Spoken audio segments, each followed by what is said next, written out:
ఖమ్మం, వరంగల్, నల్గొండ పట్టభద్రుల ఎమ్మెల్సీ ఉప ఎన్నికకు పోలింగ్ కొనసాగుతోంది.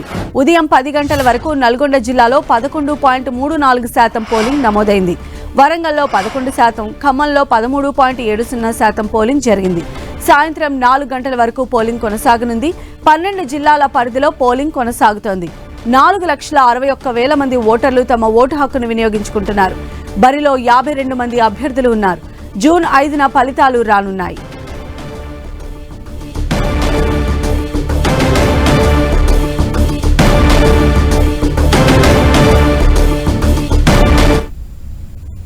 పట్టభద్రుల ఎమ్మెల్సీ ఓటింగ్ సంబంధించిన మరిన్ని అప్డేట్స్ మా ప్రతినిధి సైదులను అడిగి తెలుసుకుందాం. సైదులు,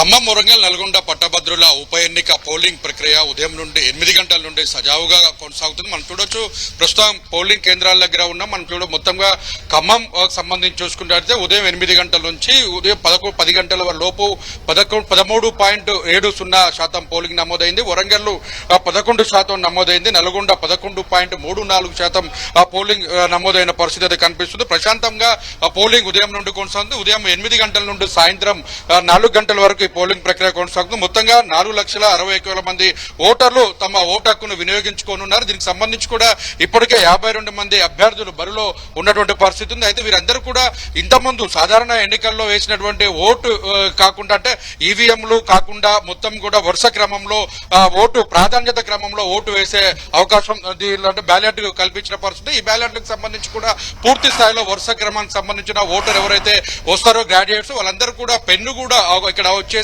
రోమన్ అంకె లేదా 1 అంకెలు వేయాలి తప్ప ప్రాధాన్యత క్రమంలో లేకుండా పేర్లు అదేవిధంగా వారి దగ్గర మార్కులు టిక్ మార్కులు కొట్టినా కూడా ఆ ఓటు చెల్లదని కూడా ఎన్నికల సంఘం సంబంధించి కావచ్చు, ఎలక్షన్ కమిషన్ పూర్తి స్థాయిలో కూడా ఫ్లెక్సీలను కూడా ఏర్పాటు చేస్తున్న పరిస్థితి. ఎక్కడ ఎలాంటి అవాంఛనీయ సంఘటనలు జరగకుండా కూడా పూర్తిగా పోలీసులు జాగ్రత్తలు తీసుకుంటూ బందోబస్తు కూడా నిర్వహిస్తున్నారు. మొత్తం పోలింగ్ సంబంధించినటువంటి సరళిని ఎప్పటికప్పుడు కూడా కలెక్టర్లు, అంటే మొత్తం ఉమ్మడి ఖమ్మం, వరంగల్, నల్గొండ జిల్లాలకు సంబంధించి చూసుకున్నట్లయితే ప్రస్తుతం 12 జిల్లాలు, కొత్త జిల్లాలతో కలిపి 12 జిల్లాలు, 34 అసెంబ్లీ సెగ్మెంట్లకు సంబంధించినటువంటి పరిస్థితుల్లో కూడా ఓటర్లు తమ ఓటు హక్కును వినియోగించుకుంటున్న పరిస్థితి. ప్రధానంగా 3 పార్టీలకు సంబంధించి, అంటే గుర్తింపు పొందినటువంటి 3 పార్టీలకు సంబంధించిన అభ్యర్థులు హోరాహోరీగా ప్రచారాన్ని కొనసాగించారు. ఎక్కడ అత్యంత ప్రతిష్టాత్మకంగా తీసుకుని ప్రచారాన్ని కొనసాగించడం తప్ప ఏ విధంగా తమ అసెంబ్లీలో ప్రస్తావిస్తారు, నిరుద్యోగుల సమస్య కావచ్చు, పట్టభద్రుల సమస్యలకు తమ గలం ఎలా వినిపిస్తామంటూ కూడా ఓటర్లను ఆకట్టుకునే ప్రయత్నం అయితే పెద్ద ఎత్తున చేశారు. మొత్తం ఓటర్లు మాత్రం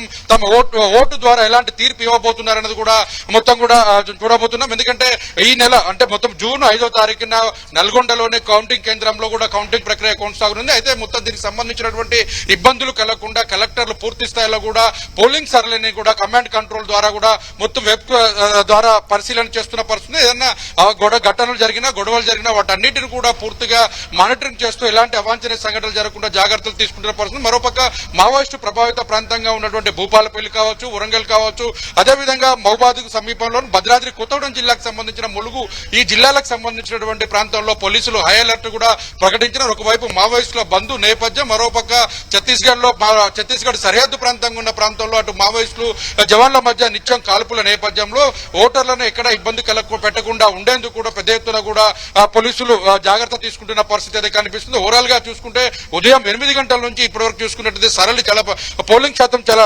ప్రశాంతంగా కొనసాగుతున్న పరిస్థితి. గతంతో పోలిస్తే ఈసారి మాత్రం ఓటర్ నమోదు శాతం కూడా చాలా తక్కువగా నమోదు చేసుకున్న పరిస్థితి అయితే ఉంది. మొత్తంగా ఈ ఎన్నికకు సంబంధించి చూసుకున్నట్లయితే సాధారణ ఎన్నికల్లో పల్లారాజేశ్వరరెడ్డి పట్టభద్రుల ఎన్నికల అంటే మొత్తం రాజీనామా చేసి ఎమ్మెల్యేగా పోటీ చేయడం ద్వారా ఏర్పడిన ఈ ఉప ఎన్నికకు సంబంధించిన దాంట్లో మొత్తం 52 మంది అభ్యర్థుల్లో కీలకంగా ప్రధాన పార్టీల అభ్యర్థులు మాత్రమే బరిలో నిలిచి పోటాపోటీగా తమ ప్రచారాన్ని కొనసాగించడంతో పాటు ఆకట్టుకునే ప్రయత్నాలు మాత్రం పెద్ద ఎత్తున చేశారని కూడా చెప్పుకోవచ్చు.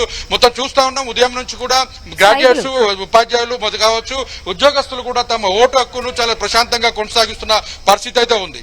అయితే మొత్తంగా ఈవినింగ్ 4 వరకు కూడా ఈ ప్రాసెస్ అనేది కంప్లీట్ అవుతుంది కాబట్టి ఎంత మేర పోలింగ్ పర్సెంటేజ్ ఎక్స్పెక్ట్ చేస్తూ ఉన్నారు ఎన్నికల అధికారులు?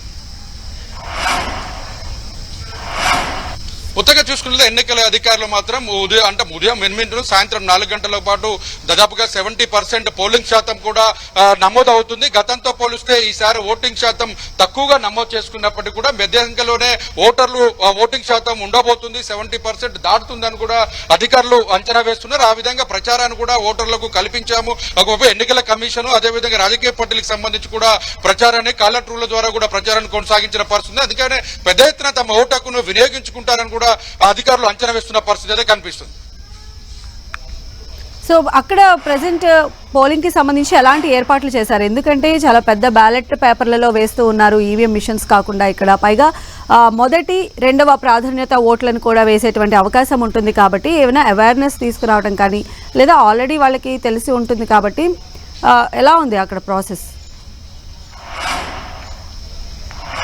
మనం చూడొచ్చు, అంటే పోలింగ్ సరళికి సంబంధించి ఓటర్లకు ముందుగానే అవగాహన కల్పిస్తున్న పరిస్థితి ఉంది. ఎందుకంటే సాధారణ ఎన్నికల్లో అభ్యర్థి ఉంటారు, ఒక ఓటుతోనే మనకి ఉంటుంది. కానీ ఇక్కడ మాత్రం బ్యాలెట్ కి సంబంధించినట్టు మనం చూడొచ్చు, ఎన్నికల కమిషన్ ఏర్పాటు చేసినటువంటి ఈ షీట్ కి సంబంధించి చూస్తున్నట్టయితే మార్క్ పెన్ను ఇచ్చారు. దీనికి సంబంధించిన అభ్యర్థి ఎవరైతే వాళ్ళు మొదటి ప్రాధాన్యత ఓటు వేయాలనుకున్నారో ప్రాధాన్యత వరుస క్రమంలో ఓటు వేసే విధంగా తమకు మూతం ఇక్కడ ఏర్పాటు చేస్తారు. అదేవిధంగా ఇక్కడ 1, 2, 3 అంటే ప్రాధాన్యత క్రమంలో ఒక్క అంకె వేసిన వాళ్ళకి చెల్లుబాటు అవుతుంది. అదేవిధంగా ఇలా మనం చూడొచ్చు, ఓటు వేసిన వారు వరుస క్రమంలో వేయకపోతే మురిగిపోతుంది అన్న కోణంలో కూడా అధికారులు ముందుగానే ఏర్పాటు చేస్తారు ఫ్లెక్సీలు. మనం చూడొచ్చు, 1, 1 అని వేసినప్పుడు కూడా 2, 1 ఒకరికే, అంటే ఇద్దరు అభ్యర్థులకు మొదటి ప్రాధాన్యత ఓటు వేసినా కూడా ఓటు చెల్లబోదని.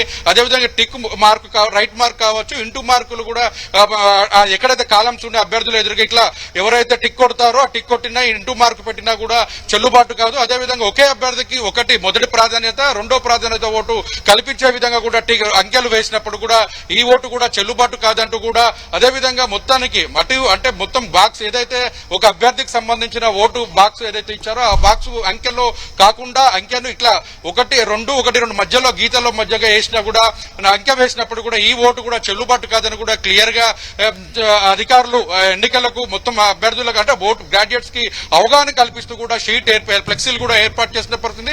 ఇవేవి కాకుండా పైన నోటాకి వేసినా కూడా చెల్లుబాటు కాదని కూడా ఇక్కడ మొత్తం చెప్పిన పరిస్థితి. షీట్ మొత్తం కూడా ఏర్పాటు చేశారు. ఇవన్నీ రోమన్ అంకెలకు సంబంధించి కావచ్చు, అంకెలకు సంబంధించిన అంశాలలో కూడా క్లియర్ గా అధికారులు ఎన్నికల కమిషన్ ఓటర్ల గ్రాడ్యుయేట్స్ ఎలక్షన్స్ ఓటర్లకు సంబంధించి అవగాహన కల్పించారు.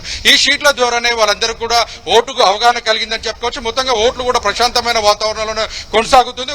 సాయంత్రం అంటే ఉదయం నుంచి సాయంత్రం చూసుకుంటే 4 గంటల లోపు 70% పైగా పోలింగ్ శాతం నమోదవుతుందని కూడా అధికారులు అంచనా వేస్తున్నారు. మొత్తం మానిటరింగ్ కూడా కలెక్టరేట్ల ద్వారా కమాండ్ కంట్రోల్ ద్వారా కూడా పూర్తిగా పర్యవేక్షణ కొనసాగుతుంది. ఎక్కడైనా గొడవలు జరిగినా వాటికి ముందు పెద్ద ఎత్తున కూడా ఫోర్స్ ను కూడా ఏర్పాటు చేసిన పరిస్థితి అయితే కనిపిస్తుంది. పోలింగ్ కేంద్రాల దగ్గర పూర్తిగా ఓటుకు వచ్చినటువంటి డిహైడ్రేషన్ అయినా కూడా వారందరూ కూడా వైద్య ఆరోగ్య శాఖ సిబ్బంది కూడా మెడిసిన్ కావచ్చు, ఓఆర్ఎస్ ప్యాకెట్లు కూడా అందుబాటులో ఉంచిన పరిస్థితి అయితే కనిపిస్తుంది.